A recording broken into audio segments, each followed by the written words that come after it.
ভক্তবৃন্দগণ, আজ শ্রাবণ মাসের কৃষ্ণপক্ষ প্রতিপদ আরম্ভ হয়ে গেছে।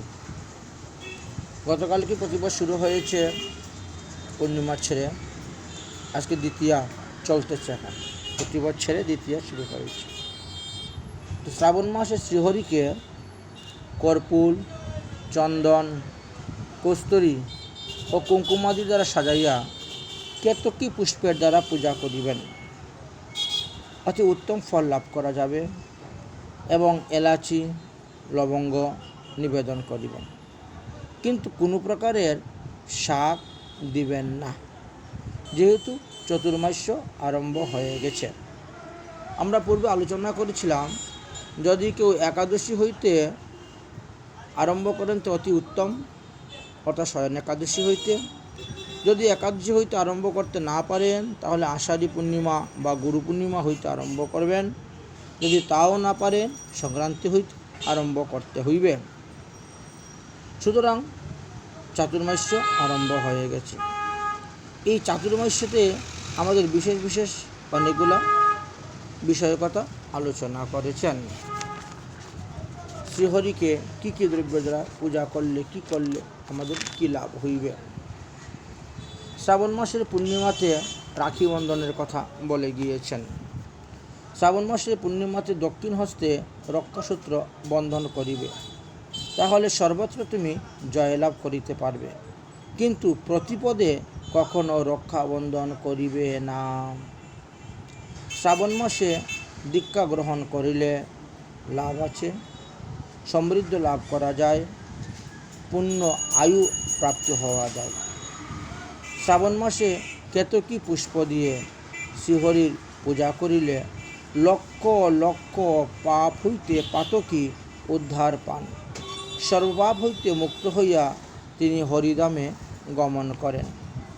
শ্রাবণ পূর্ণিমাকে ঝুলন পূর্ণিমাও বলা হয়ে থাকে।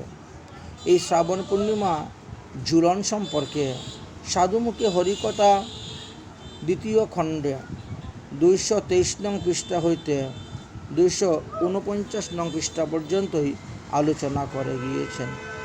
এবং ঝুলন লীলার তত্ত্বকথা রহস্য বিচার করতে গিয়ে সাধুমুখে হরিকথা গ্রন্থের তৃতীয় খণ্ডের 303 পৃষ্ঠা হইতে 323 পৃষ্ঠা পর্যন্তই আমার পরমারাধ্য শ্রী গুরু মহারাজ তার এই বিষয়ে আলোচনা করে গিয়েছেন। রাখি বন্ধন একটি বিশেষ লীলা। এই লীলাটি যেমন মহাপ্রভু স্বয়ং প্রকট করে গিয়েছেন, ঠিক তেমনিভাবে রাধারানীও করে গিয়েছেন, তেমনিভাবে বৈকুণ্ঠের লক্ষ্মী করেছেন, বলি মহারাজের হাতে রাখি বন্ধন করে দিয়েছিলেন। আমরা দেখতে পাই নবদ্বীপের শ্রাবণী পূর্ণিমা দিবসে শ্রীমৎ মহাপ্রভু নিত্যবৎ প্রাপ্তকৃত স্নান বেশভূষা অন্তে ভক্তবৃন্দ সহ বৈঠকে বসেছিলেন। শাস্ত্রে দেখা গেল যে স্বরূপ দামোদর স্বরূপ গোসাই মহাপ্রভুর মনের ভাব জেনে ব্রজে শ্রী রাধাকৃষ্ণের রাখি বন্ধন লীলা পদ কীর্তন করেছিলেন। শ্রবণে সকলেই ব্রজভাবে আবিষ্ট হয়েছিলেন। ব্রজের বর্ষানা ধামে শ্রীমতী রাধারানী নিত্যবৎ প্রাপ্তকৃত স্নান বেশভূষাদি করলেন। তখন গর্গাচার্যের কন্যা এসে শ্রীমতী রাধারানীর বাম হস্তে মণিবন্ধে সেই রাখি বন্ধন করে দিয়েছিলেন এবং অন্যান্য সখীগণের হস্তেও রাখি বন্ধন করেছিলেন। সুতরাং রাখি বন্ধন উৎসবটি একটি বৈষ্ণবীয় ধারা এবং সত্য সদাচার, এটা সকলেই ধারণ করতে পারেন। শ্রী রাধা তাকে তখন বস্ত্র অলঙ্কার আদি দিয়ে মিষ্টান্ন আদি ভোজন করিয়ে পূজা করেছিলেন। তখন নন্দবাবা নন্দালয় হইতে আগত হিরণ্যাগী সখীর মুখে শুনলেন যে ভাগুরী ঋষি শ্রীকৃষ্ণের হস্তে রাখি বন্ধন করেছেন। তারপরে শ্রী রাধা সখীগণ সহ জলযোগ করে নিত্যবৎ নন্দালয়ে রন্ধনের নিমিত্ত গমন করেন। তথায় ভাগুরী ঋষির পত্নী আবার শ্রীমতী রাধারানীর হস্তে রাখি বন্ধন করেছেন। শ্রীমতী রাধারানী তিনাকে দণ্ডবত প্রণাম করলেন আর মনে মনে বললেন, আপনি অনুগ্রহ করুন, আপনি কৃপা করুন যাতে আমার পিত্রালয়ে গিয়ে আপনি তাদেরকেও দর্শন দেন। পরে পাকাদি লীলা সমস্ত হয়েছিল। সুতরাং এই শ্রাবণ মাসে বেশ কিছু পরমার্থিক লীলার কথা আলোচনা করা আছে। তারপরেও আমরা দেখতে পেয়েছি শ্রাবণ মাসে আরও একটি বিশেষ উৎসবের কথা বর্ণন করেছেন।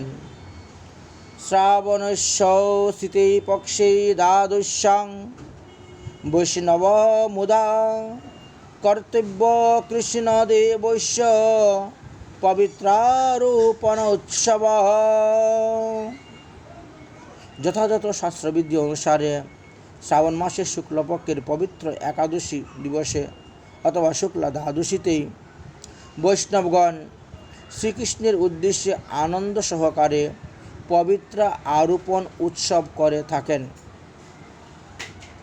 এমনকি রাখি বন্ধন, রাখি পূর্ণিমাও তারা করে থাকেন। তবে রাখি পূর্ণিমার দিবসে ঋষি তর্পণ করার কথা শাস্ত্রে বর্ণনা আছে।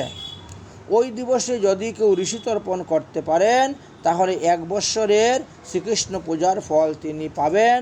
আর যারা ঋষি তর্পণ করবে না তাদের পূজার ফল রাক্ষসেরা গ্রহণ করে নিয়ে যায়। তাই এই দিন ঋষি তর্পণ করা একান্ত কর্তব্য। পবিত্র আরোপণ কিভাবে করতে হয় সেটা শুনুন বলছি। পট্টসূত্র, কার্পাসূত্র আর কাশিয়া কুশ এই 3টি একত্রে নিতে হবে। সূত্র পবিত্র লইয়া এই পবিত্র তৈরি করতে হয়।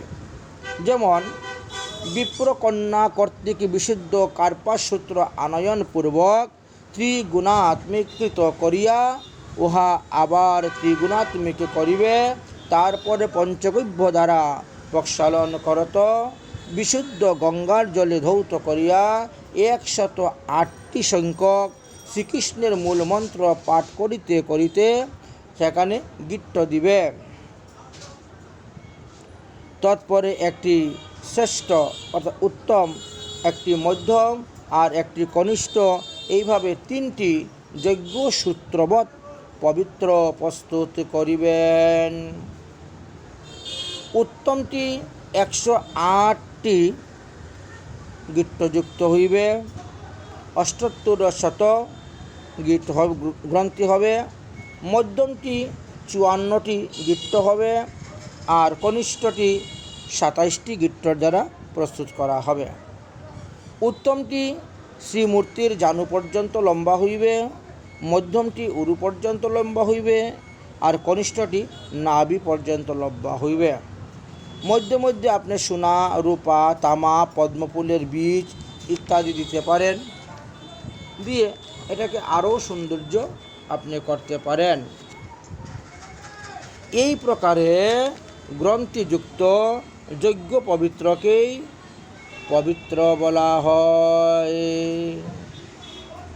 শ্রী বিগ্রহ যদি ছোট হয় তাহলে তো 108টি গিট্ট দেওয়া যাবে না, বলছেন তাহলে তুমি 36টা, 24টা অথবা 12টা গ্রন্থিযুক্ত করিয়া সেই পবিত্র প্রস্তুত করিবে।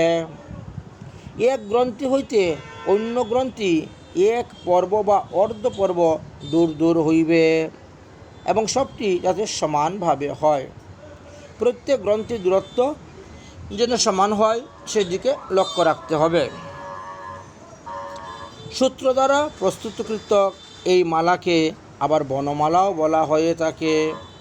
আবার শিরোদ্দেশে মুকুট হইতে আপাদ পর্যন্ত লম্বিত যদি হয় তবেও তাহাকে বনমালা বলা হয়ে থাকে। সমর্থ অনুসারে যত বেশি পবিত্র তৈরি করতে পারবেন, যত বেশি পবিত্র দান করতে পারবেন ততই আপনার মঙ্গল। নবগুণতি সপ্তবিংশতি সূত্রে শ্রী গুরুদেবের জন্য একটি পবিত্র প্রস্তুত করে রাখবেন। বৈষ্ণবগণ এইভাবে দশমী তিথিতে পবিত্র প্রস্তুতপূর্বক পঞ্চগব্যের দ্বারা স্নান করাইয়া গঙ্গার জলেতে ধৌত করিয়া হলুদ এবং কুমকুম, অষ্টগন্ধা, কেশর, চন্দন শ্বেত, চন্দন, অগুরু, কর্পূর, গোলাপ জল দ্বারা ধূপের ধূমাতে সুবাসিত করিয়া একটি শ্বেত বসনে আবৃত করিয়া শুকাইবে এবং তাকে একটি বাঁশের তৈরি করা চুঙ্গার মধ্যে ভরে দিবে।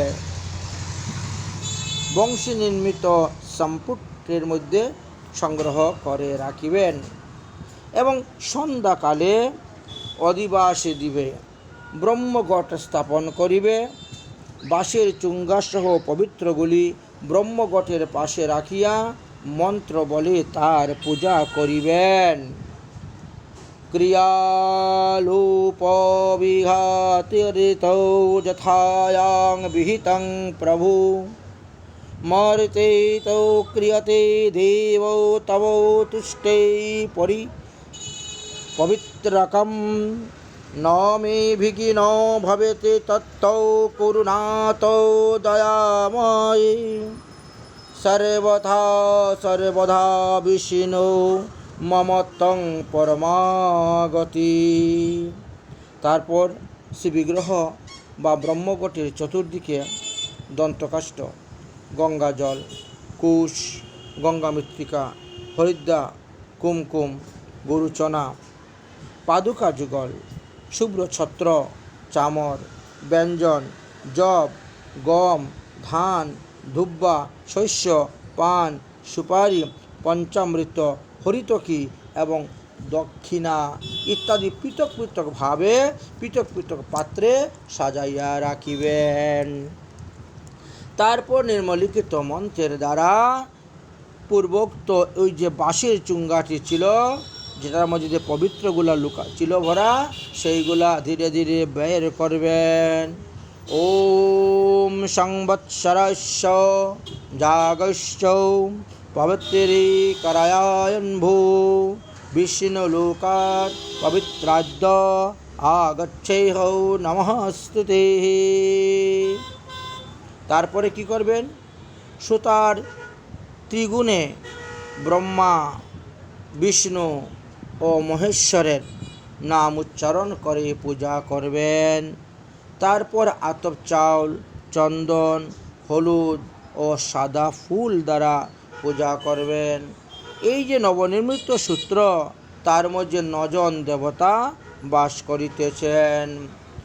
প্রণব, বায়ু, বহ্নি, ব্রহ্মা, নাগ, চন্দ্র, সূর্য, শিব, বিশ্বদেব। এই প্রকারে গ্রন্থি পূজা করবেন। গ্রন্থির দেবতাদের নামের শেষে নম সংযুক্ত করবেন। ক্রিয়া পৌরসী বীরা চতুর্থী অপরাজিতা জয়া বিজয়া মুক্তিদা নবমী দশমী মনোমোহি সদাশিবা সর্বতোমুখী চিত্রাঙ্গদ বিচিত্র লাবণ্য শত্রুত্তম লক্ষ্মীপদ নিবৃত্তরূপী বেগগামী শ্রীশ দিবসপতে কনিয় ইত্যাদি নাম দিয়ে পূজা করবেন। উত্তম পবিত্র হাতে নিয়ে মন্ত্র বলবেন। ওম সর্বাভরণ চিত্রাঙ্গ সর্বদেব নমস্কৃতম লাবণ্য রূপ বিশ্বত্মাং জ্যেষ্ঠং সুতিরৌ সমাশ্রয়। মধ্যম পবিত্রটি হাতে নিয়ে মন্ত্র বলবেন। ওম সর্বলক্ষ্মী করম শিষ্য সর্বজ্ঞান রসত্মকঃ নিবৃত্ত রূপ বিশ্বত্মন মধ্যে সুতিরৌ সমাশ্রয়। কনিষ্ঠ পবিত্রটি হাতে নিয়ে মন্ত্র বলবেন। ওম অতিবেগী মরুতজানে পুরুষাত্মনে দিবসপতে করণায় সেই প্রভুদেব তেজস্বা সূত্রমাশ্রয়।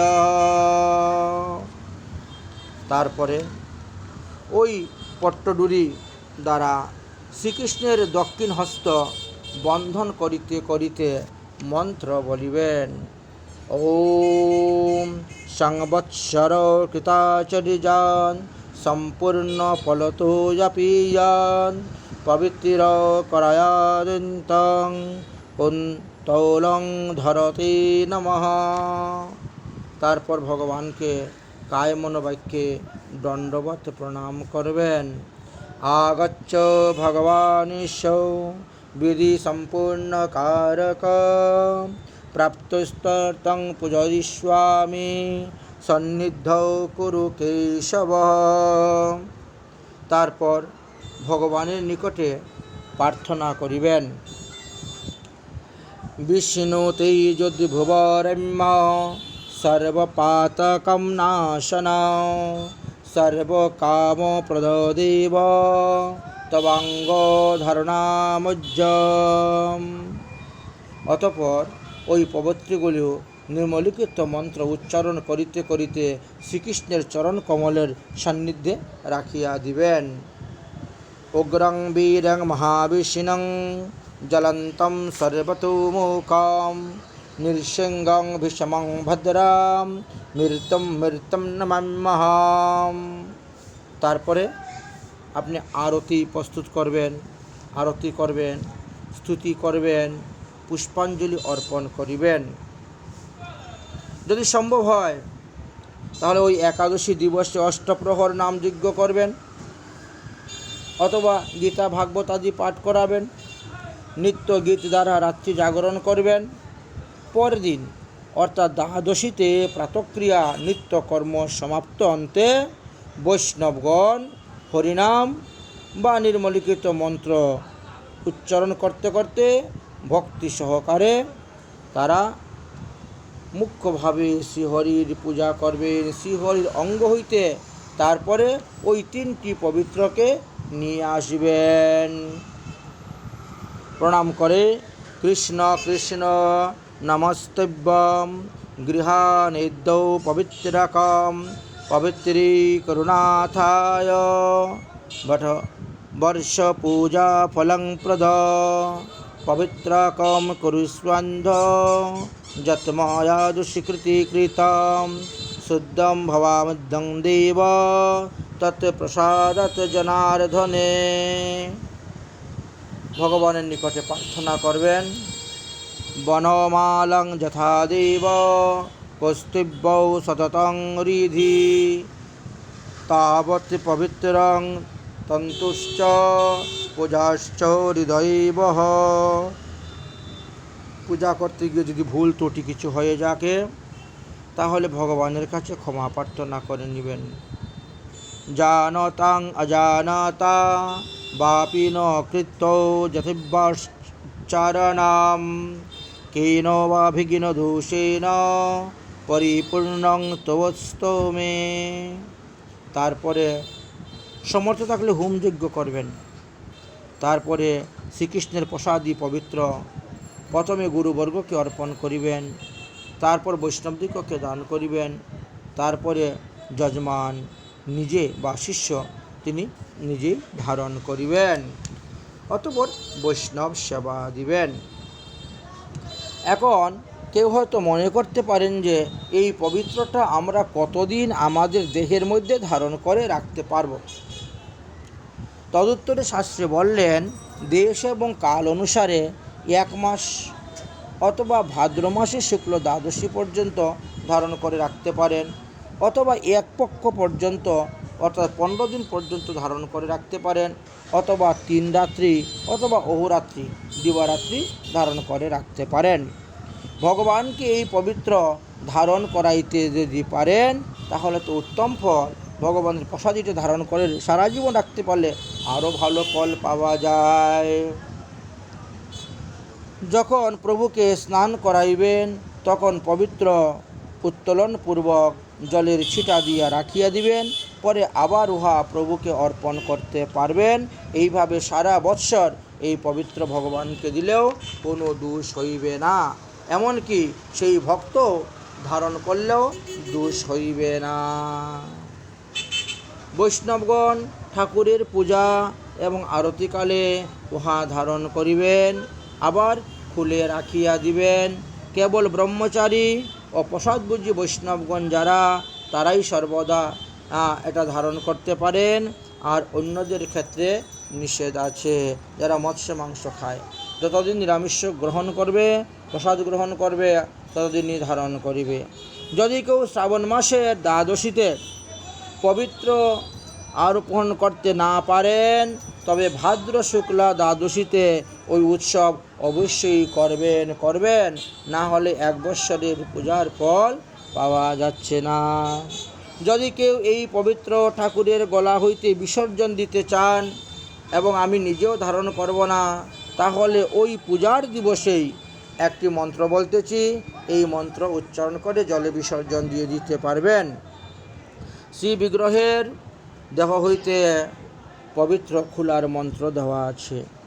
ওম সংবৎসরিং শুভং পূজা সম্পদ্যৌ বিধিবন্ময়া ব্রজেস্বাধানিং পবিত্রতং বিষ্ণুলোকং বিসর্জিতাম। এই উৎসব ইচ্ছা করলে ভক্তগণ প্রতি বৎসরই করতে পারেন। হরিভক্তি বিলাসের 15 বিলাসে আপনারা দেখবেন, এই ব্যাপারে বিস্তারিতভাবে আলোচনা করা আছে। শ্রাবণ মাসের কর্তব্য কর্ম সম্পর্কেও বিভিন্ন স্থানে দেওয়া আছে। তাই আমরা এই শ্রাবণ মাসে সংক্ষিপ্ত মহিমার কথা আলোচনা করলাম, কি কি আমাদের করণীয়, কি কি অকরণীয়। এই পবিত্র ধারণের দ্বারা আমাদের দেহ সর্বদা পবিত্র থাকবে, মন বুদ্ধি ঠিক থাকবে, ভগবানের পূজার ফল পাওয়া যাবে এবং অনেক উপকার হবে। যেখানে যাবেন, যে কার্যে যাবেন, সেই কার্যে জয়লাভ করতে পারবেন। জয় শ্রী রাধে, নিতাই গৌর হরি বল।